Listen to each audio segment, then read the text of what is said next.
Now, the fourth story is called Catching the Bull. And here is a picture of again, in a circle. And you see here the young man has actually captured and gained some sense of engagement with the bull. The poem reads, "I seize him with a terrific struggle. His great will and power are inexhaustible. He charges to the high plateau, far above the cloud mists. Or in an impenetrable ravine he stands." So I like the phrase, "I seize him with a terrific struggle," because in a sense that's what catching for me has meant over the years. The struggle, not that practice itself is difficult, but that to sustain the practice. I'm now, I've been doing Aikido for 36 years, and while it's effortless at this point to continue practice, for at some point, you have to get up on those cold mornings, and you have to find ways to pay for it, and living in a foreign country, how to make a living, and how to sustain all of this, and basically how to keep going and still work for a living and raise a family and do all the other things that normal people do. So the sense of terrific struggle to me is here about maintaining your pursuit for your passion over years and decades. And so for you then, what is it that you are struggling to maintain or achieve or defend? And a very key question here is, what is your ritual or discipline for achieving it? Do you have a ritual or a method for continuing? Because perseverance brings power. And the fifth story, which is halfway through the series, but the last one for this particular video, is called Taming the Bull. Here you see the picture where the young man has actually is now in front of the bull and is leading the bull without any sense of resistance. So Taming the Bull, the poem reads, "The whip and rope are necessary, else he might stray off down some dusty road.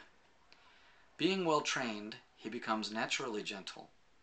Then, unfettered, he obeys his master." I like the phrase, "being well trained, he becomes naturally gentle." So, for me, the meaning here of taming is really of advancing along your path. So, being well trained, he becomes naturally gentle. For me, this means that you change what feels natural to you. In the beginning, doing it the way that you're being trained to do, the discipline doesn't feel natural. It takes effort, and you constantly making mistakes, and you need to be corrected, and yet at a certain point that process becomes internalized, so that when your posture is off, or your body is somehow not well connected, rather than that feeling natural like it used to, in fact it becomes the natural way. We have a truck passing outside. This is one of the features of life in Japan.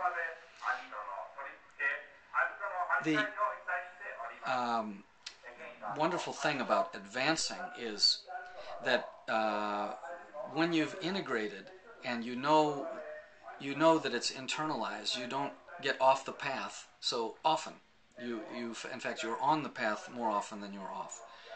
And so for you, what have you integrated and made progress with to the point where you get it, so to speak, under your belt, to use a martial arts image?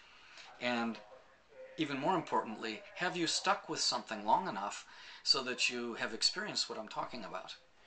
Because it doesn't happen by dabbling and just, doing a little bit of this and a little bit of that.